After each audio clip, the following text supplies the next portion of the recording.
Let us go back in time to discover the different arts and crafts of each culture and tradition.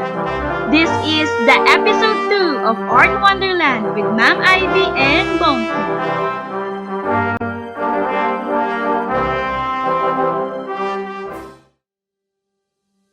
Going on, Art Wanderers? Ma'am Ivy here and you are watching Valenzuela Live. I know you are all excited to explore the beautiful places rich in history. Buckle up and be ready with your paper, pen, and learning pocket as we take the Art Wonderful expedition on the Western classical art traditions only here in the Art Wonderland. But before we begin our Art Wonderful expedition, let us first be reminded of the protocols to follow during the live streaming class. Protocols to follow during the live streaming class. Respect everyone. Agree to recognize and abide by the protocols in the live stream and respect the feelings, rights, or traditions of everyone. No hate speech.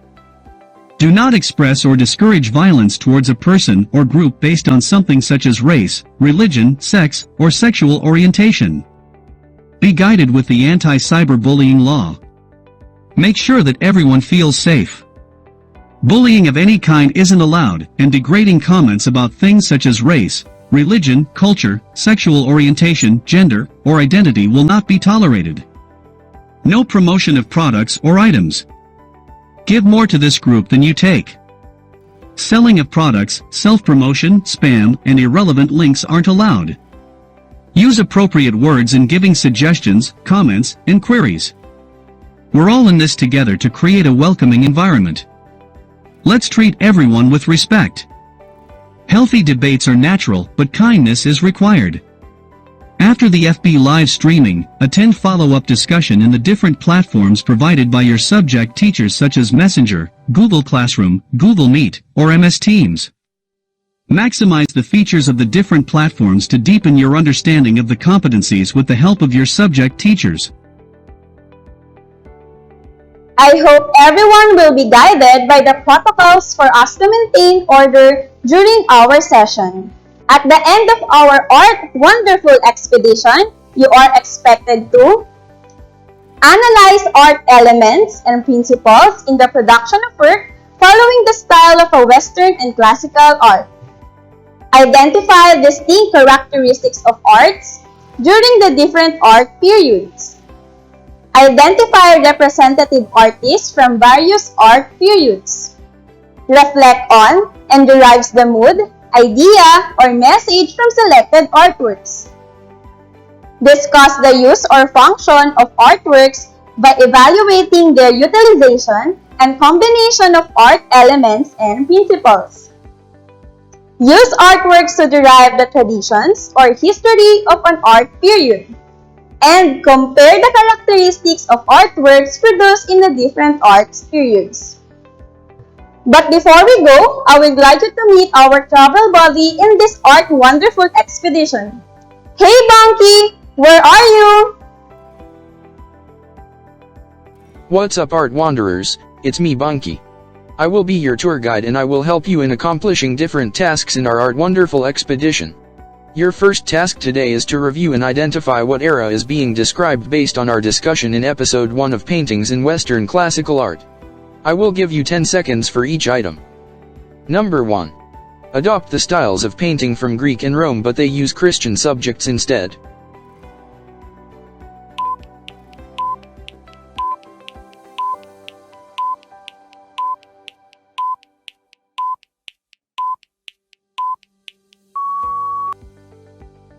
You got it right. The correct answer for number 1 is Byzantine. Number 2. It is found inside the caves. Subjects are large animals.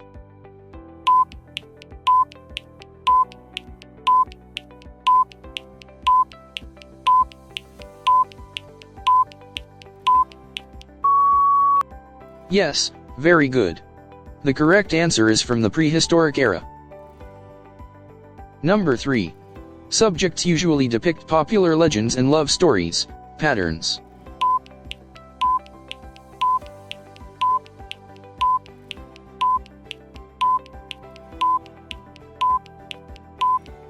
Nice. Number 3 answer is from the Gothic era. Let us move to number 4. Number 4. It is commonly found in vases, panels, and tombs, depicts natural figures with dynamic compositions, subjects were battle scenes, mythological figures, and everyday scenes.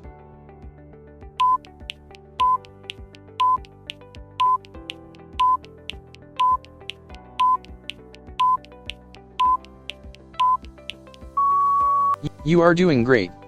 The correct answer is the Greek era. Number 5. Themes include journey to the underworld, introducing the deceased to the gods of the underworld by their protective deities, emphasizes the importance of life after death.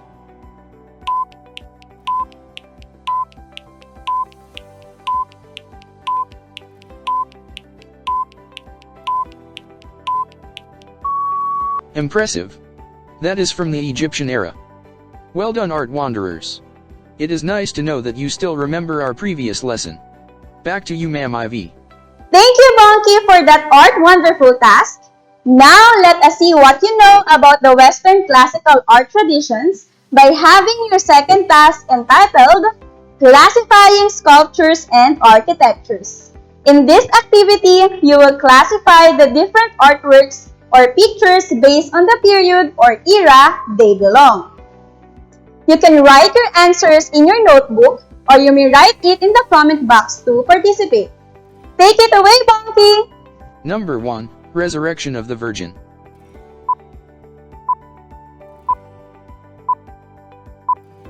If your answer in number 1 is the letter G, or Gothic, you are correct.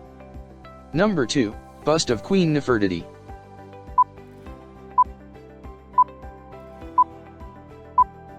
If your answer is letter B or Egyptian, that is right. Number 3. The Last Judgment.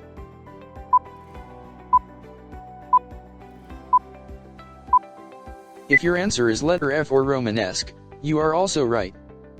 Number 4. Myron, the Discobolus.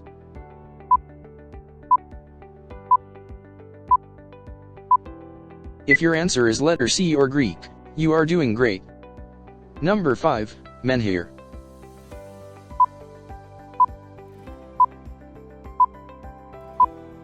If your answer is letter A or prehistoric, that is correct.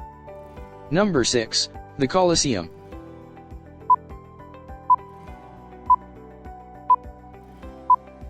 If your answer is letter D, or Roman, you are indeed making the right decision. And for the last number 7, Hagia Sophia.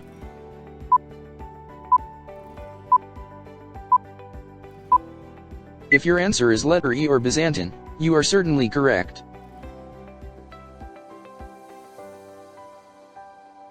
Wonderful. You've matched all the sculptures and architectures in the following art period. Congratulations. Back to you, Ma'am Ivy. Let us now answer the following questions based on our previous task, classifying sculptures and architectures. You may key in your answers to our comment section or you may write them directly on your answer sheets. Number 1. How did you classify the different artworks into their respective periods? And for number 2 question, what is your basis of classification? You have 30 seconds to answer.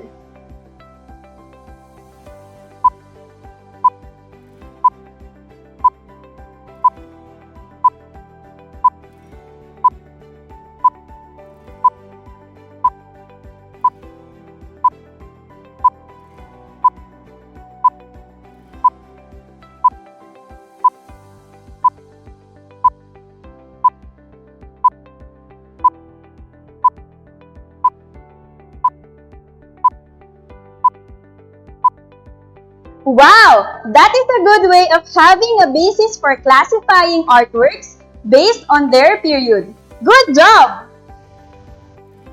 I think you are now equipped for our new lesson. We can now go back in time as we visit the different periods of Western classical art and explore the different characteristics, styles, functions, and types of art forms of sculpture and architecture. But first, let us define the meaning of sculpture and architecture.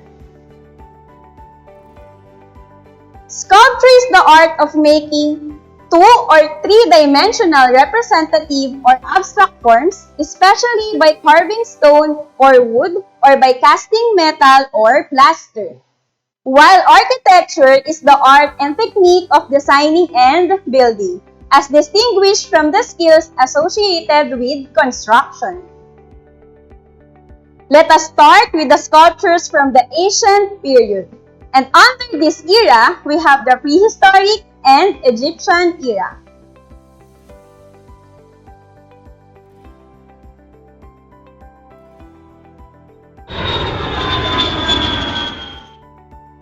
Welcome to the prehistoric era. Did you know that the materials used in sculptures vary according to region and locality? Archaeologists believe that their sculpture is a result of natural erosion and not of human artistry. Frequently, carving may have mythological or religious significance during that time. Sculptures from the prehistoric era. The first sculpture we have is called the Venus of Willendorf. From 28,000 before Christ era to 25,000 BCE. Why is it called Venus? In Latin terms, it means physical desire, sexual appetite, hence qualities exciting desire, seductiveness, charm, or a goddess personifying sexual attractiveness. As you can see, it is carved from limestone with excessively heavy breast and abdomen used as a charm to ensure fertility. The next figure is called the Venus of Brasempouy from France. A sculpture of a lady with a hood, it is fragmentary ivory figurine from the Upper Paleolithic era that realistically represents the human face and hairstyle. For the architecture during this period, did you know that during this era, stones and rocks were associated with divinity? Man has developed a form of architecture based on megaliths. In English, means a big rock. From the Greek word lithos means stones and megas means big.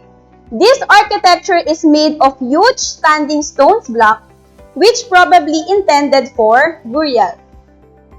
Megalithic monuments have always ignited man's imaginations. It provided plenty of legends and superstitions.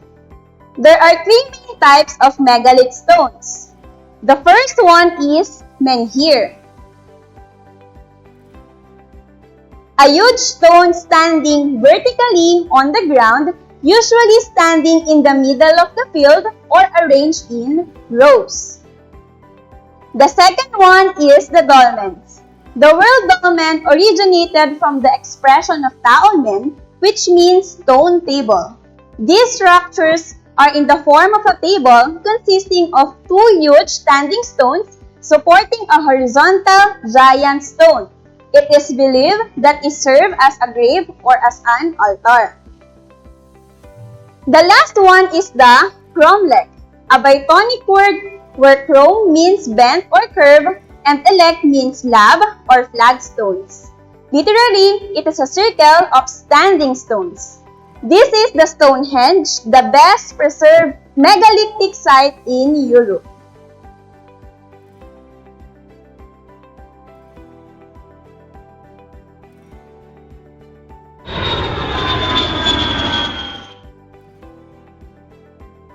Let us move to our next era. Welcome to the ancient Egypt. Did you know that symbolic elements were widely used such as forms, hieroglyphics, relative size, location, materials, color, actions, and gestures? Their tombs require the most extensive use of sculpture. The most common materials used for sculptures during this era are wood, ivory, and stones. Let us first discuss the characteristics of this period. Number 1. Symbolisms were heavily used to represent the gods.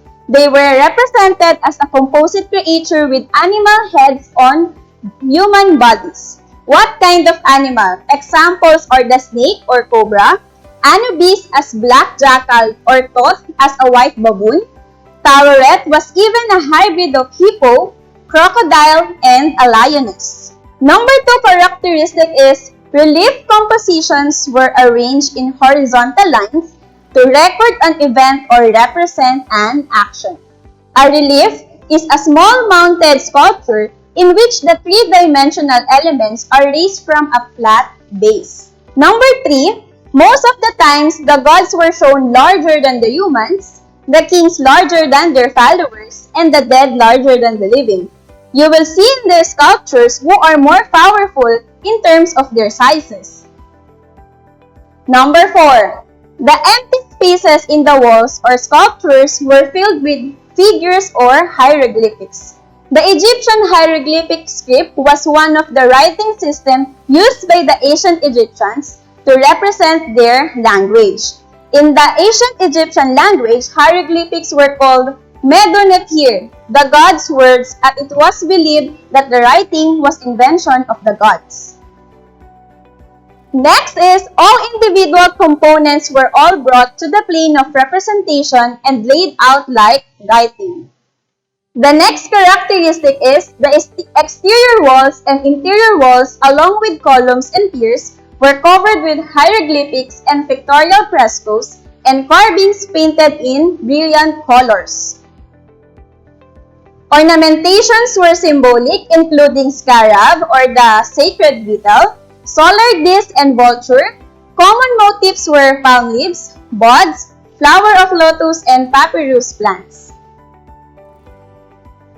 Temples were aligned with astronomically significant events. It is believed that Egyptians aligned their pyramids and temples toward the north because they believed that their pharaohs became stars in the northern sky after they died. The famous architecture during this period is the Pyramids of Giza. The three pyramids are the funerary structure of the three kings of the 4th dynasty.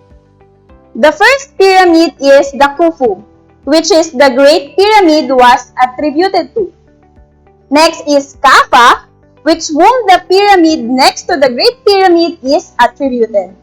And the Menkaura is the smallest is attributed. These pyramids were made highly confusing and with many tunnels to create confusion for grave robbers. Another architecture from this period is the Egyptian temple that was built to serve as a place of residence for the gods. And the mastaba is a type of Egyptian tomb in the form of a flat-roofed rectangular structure with outward sloping sides. It was made of mud bricks or stone. Let us now proceed to the sculptures from the classical period. And under this era, we have the classical Greek era and Romantic era. Welcome to the classical Greeks. Evolved and showed all the points of human anatomy and proportion after 3 centuries of experiments. Hellenistic style was one of the most popular styles. Denotes a preference in sculpture for more elaborated patterns, a mannered arrangement of figures and groups, and an emphasis on the representation of movement for dramatic effects. One of the popular sculptures from this period is Myron, the Discobolus from 450 BC. It is originally sculpted in bronze, shown an attitude of maximum tension, full of compressed energy and about to explode an action. Next are the architectures from this period where temples consisted of central shrine or room in an aisle surrounded by rows or columns. These buildings were designed in one of 3 architectural styles or orders. Number 1 is Doric, Ionic, and Corinthian. The Parthenon is considered as the greatest classical Greek temple, ingeniously engineered to correct an optical illusion. This was made during 447 to 432 BC in Athens.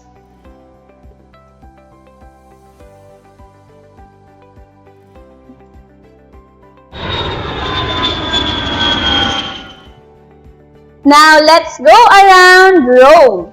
Next era is the classical Roman era, wherein most Roman sculptures are made of monumental terracotta. Terracotta is a type of earthenware, is a clay-based unglazed or glazed ceramic, usually colored brown or red-orange. The characteristic of the classical Roman era is they did not attempt to compete with the freestanding Greek words of history or mythology, but rather they produced reliefs in the great Roman triumphal columns with continuous narrative reliefs around. In this era, the famous sculpture was used for the burial of Roman general involved in the campaign of Marcus Aurelius. This is called the Portonacio sarcophagus between 180 to 190 BCE. This is the best known and most elaborate of all sarcophagus. It is like a box-like funeral receptacle for a dead body. Comes from the Greek word sarx, meaning flesh, and pagen, meaning to eat. It depicts battle scenes between Romans and Germans, carved in marble. Another one is the sarcophagus from Servitary between 520 BCE. This is made of terracotta. The length is 6 feet and 7 inches. A husband and wife are shown reclining comfortably as if they were on a couch. Let us proceed to the characteristic of architectures during this period.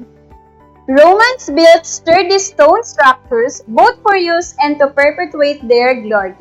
The emperors erected huge halls and arenas for public games, baths, and processions. They built them for gigantic arches of stone, bricks, and concretes or with barrel vaults. The famous architecture from this period is the Colosseum, which was built during 70 to 82 after that in Rome. Moving on, we have the sculpture from the medieval period. Under this, we have the Byzantine era, the Romanesque era, and the Gothic era.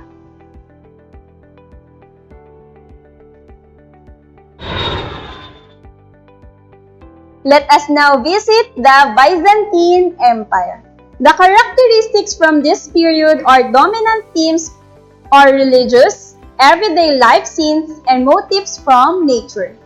Animals were used as symbols such as dove, deer, peafowl, while some had acrostic signs, a form of writing in which taking the first letter or a syllable or word of different lines and putting them together. It can be read a message that contained a great theological significance. The Barberini diptych is an early example of Byzantine ivory work. It represents the emperor as a triumphant victor.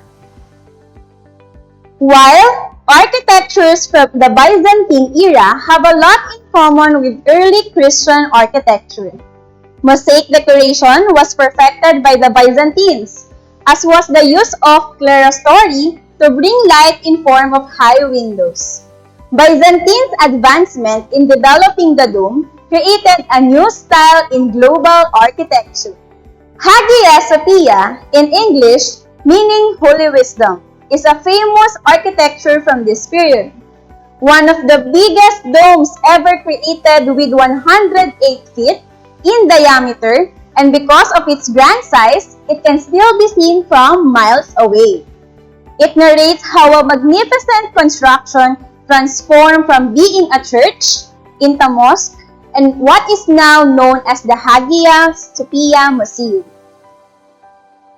On the other hand, Romanesque sculpture's characteristics are some of the famous sculptural pieces, reliquaries, altar frontals, crucifixes, and devotional images.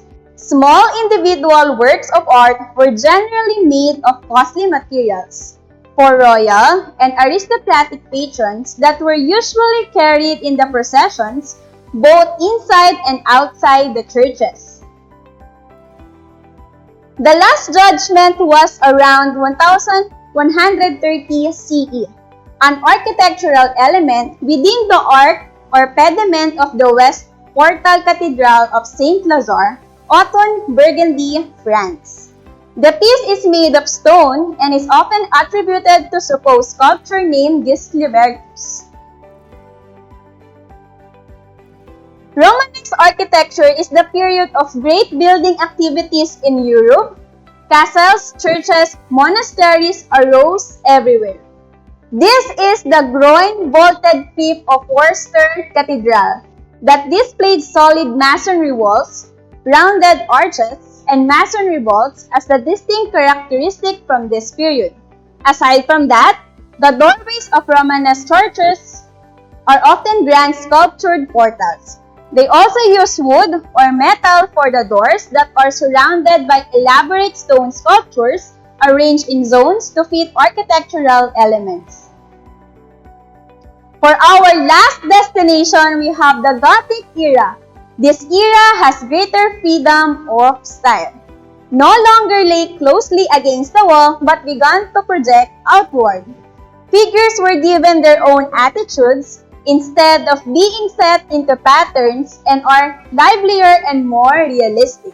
Resurrection of the Virgin is the most famous sculpture from this era that was built at the end of 12th century Cathedral Angles.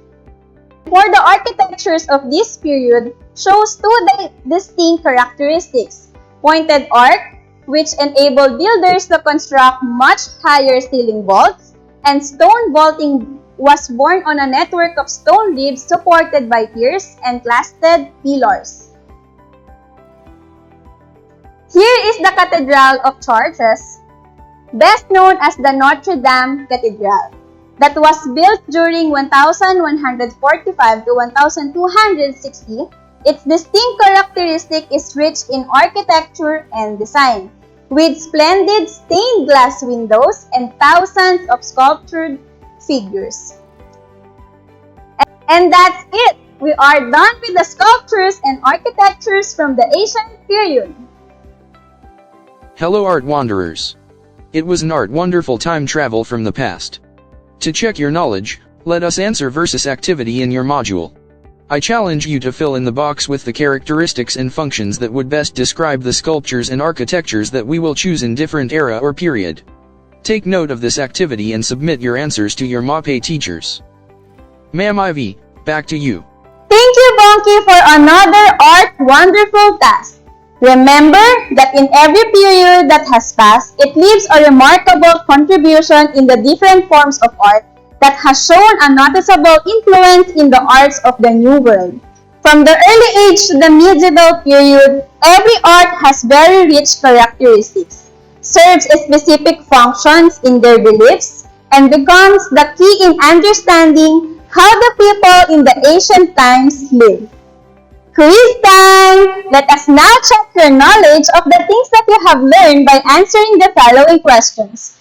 You may key in your answers to our comment section, or you can write them directly on your modules. You will be given 5 seconds for each item. Here's once again. Here's our trouble buddy Bonky to facilitate your test. Take it away, Bonky! Number 1. A stone coffin, often inscribed or decorated with sculpture. Letter A. Megaliths. B. Pyramid. C. Sarcophagus. D. Tomb.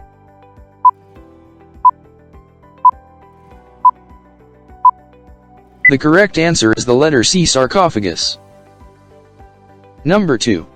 A sarcophagus sculpture wherein a husband and wife are shown reclining comfortably as if they were on a couch. Letter A. The Last Judgment. B. Myron.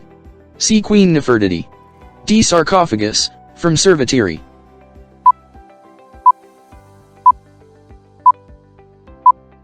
If you answer letter D. Sarcophagus from Cerveteri, that is right. Number 3. One of the popular style sculptures in this period is the Hellenistic style. Letter A. Ancient Egypt. B. Greek Classical. C. Prehistoric. D. Roman Classical.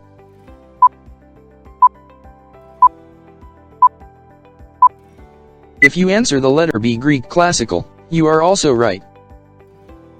Test 2. Matching type, match column A with column B. Here are the name of the artworks. Number 4. Notre Dame Cathedral. Number 5. Megalith stones. Number 6. Hagia Sophia. Number 7. The Parthenon. Number 8. The groin-vaulted crypt of Worcester Cathedral. Period/era. Letter A. Prehistoric. B. Ancient Egypt. C. Greek Classical. D. Roman Classical. E. Romanesque. F. Byzantine. G. Gothic. You have 20 seconds to answer.